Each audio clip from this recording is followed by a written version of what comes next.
is Asraar, and this is my last lecture. So, unlike Pouch, around Randy Pouch, I didn't really look at my life as a bunch of momentous occasions as he did, or I didn't really think much of my childhood dreams.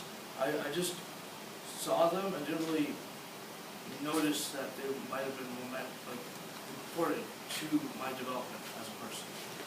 So, first, just before I go into my life stories, I just want to, a quick shout out to my family, I guess, because it's a little bit late. Like, Thanksgiving already passed, but it's always you should always be thankful for your family, since they always help me through life, and they always, sort of got me they always sort of just got me through life.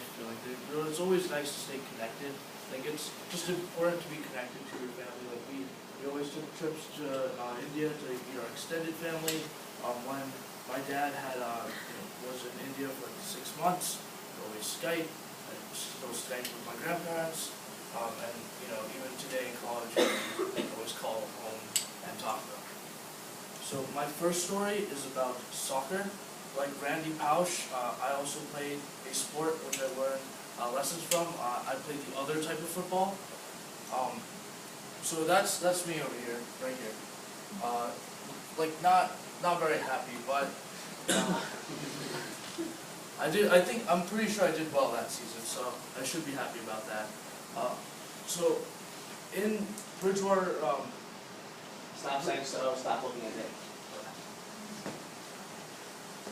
On the recreational soccer team, the worst players were usually put as defenders.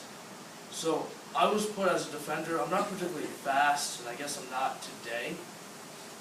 So I started off in the back, so to speak. I hated soccer for how bad I was. I just did it because a lot of my friends were in soccer. So sorry about that. Just pause. Relax. Make your points. Pause in between. That's all. But I continued to play soccer from 1st grade to 8th grade and continued to get better. I learned through soccer that you really need to put in a lot of work to get something back from it. I went to every single practice. Eventually I got faster, and eventually I got better. I remember in my last season, there was this one game. We weren't very good. We're actually probably the worst in the league, my entire team. I remember this one game where we were completely blown away. It was 0-7. This team was just running circles around us. So at halftime, my coach was like, all right, there's literally nothing that can go wrong. There's literally nothing that can be worse than this. So we decided to just switch up the teams, put people in different positions just for fun. I remember the goalie was on offense, and I asked to be on offense, so I was on offense too. The funny part is, when I was on offense, I actually did pretty well. I actually scored 2 goals. And the first goal, it was sort of more of a pity goal by the other team. I'm pretty sure the goalie ducked, just out of pity. But the second goal was legit. That's what happened. Does that really happen? Yeah. I remember just running running up to the goal and sort of stopping maybe 20 feet away. And I remember just standing there and literally lifting the ball up. The goalie wasn't very tall, so he simply couldn't reach the ball. It hit off the top post and went in from the back. So I'm proud of that goal. The other goal, not so much, since it was more of a pity goal. But it does show that putting hard work into something really, you can reap returns from it by simply putting hard work into something.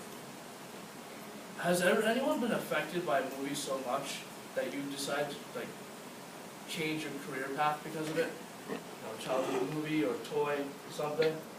I really liked Law and Order SVU, and it's part of the reason I want to be a prosecutor. Nice. And anyone else for a movie?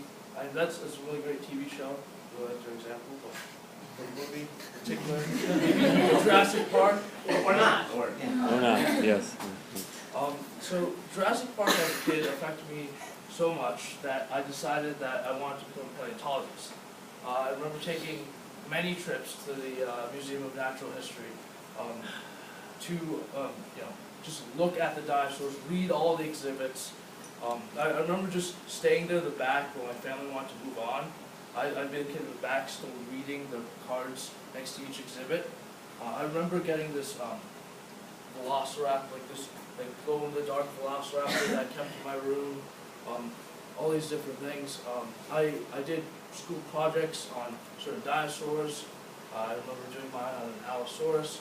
But like later on, as I grew up, I wasn't really motivated to become a paleontologist. And my dad asked me this question. Someone just asked me the question, do you really want to become a paleontologist? And it made me think. Because like, should I be so motivated by one thing instead of just one thing to become something? So motivation is sort of a big aspect in what you choose in your decision making. Public speaking is always good for you. I remember some of my friends were on the debate team. Later on in high school, I decided to join the debate team. I remember my first tournament. I was supposed to be a novice, but there was a rule change which put me in varsity. Yeah, there are different brackets for debate. Some people can talk very quickly and argue very well, while some people are not so much. At my first tournament, the first team I versed turned out to win the tournament.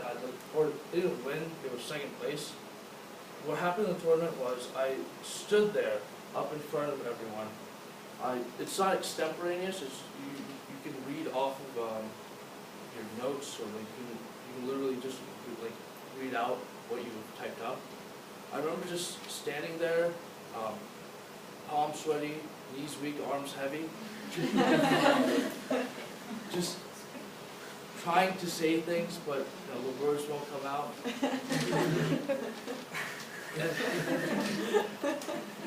And we were totally crushed. The only thing that lifted my spirits was that my partner did worse than I did. In my second round, we did almost as bad. It's just that team was even better than the team that we just faced. They ended up getting first place at the debate tournament. It was disheartening. I went 0-4 that debate tournament. And I ended up going 0-4 the next debate tournament too. But it was ironic that I was so nervous my first round. I was just so nervous. I thought I was going to faint. I simply couldn't look the judge in the eye. It was, in a debate round, there's usually a judge, you, your partner, and then the other team and his partner. I mean, two people on the other team. I remember winning a round in my third debate tournament, and looking back on it, I remember the rubric or notes given back to me by the first round, like the judge from the first round. I remember distinctly. I was pretty sure he did not speak English very well, and he simply he didn't speak much to us. He just sort of motioned us, and then he didn't write anything. He literally wrote for the other team, "Nice speech," and for us, "Bad speech, more practice." That's his notes for us. We were pretty sure he didn't speak English that well, so I thought how funny and ironic it was that I could have literally said anything, and he might not have understood, and I would have either lost or won based on how I looked, simply how I appeared to him as a debater. So I ended up improving after that, and eventually I won a couple rounds. I actually placed at a debate tournament. I got 5th place, my partner. It's sort of symptomatic of Eminem's last line in the song "Lose Yourself." You can do anything if you say your mind to, man. It's just 2 minutes. It's more on how hard work can help you, and how simply public speaking can help you as well. And here's my head fake. it's not really about these small stories, it's about how to become successful, or what I've learned to become successful. One is staying connected through your family, and the second part is hard work. You need to work hard to become successful, and third is motivation. You really need to be motivated to become successful in whatever you do, and the fourth is that there are no limits. I thought public speaking was a limit for me, but there wasn't really a limit. I just thought it was. I thought it was a brick wall, I thought it was a mirror, as Karen had said, but you just gotta smash through the mirror every time. Thank you.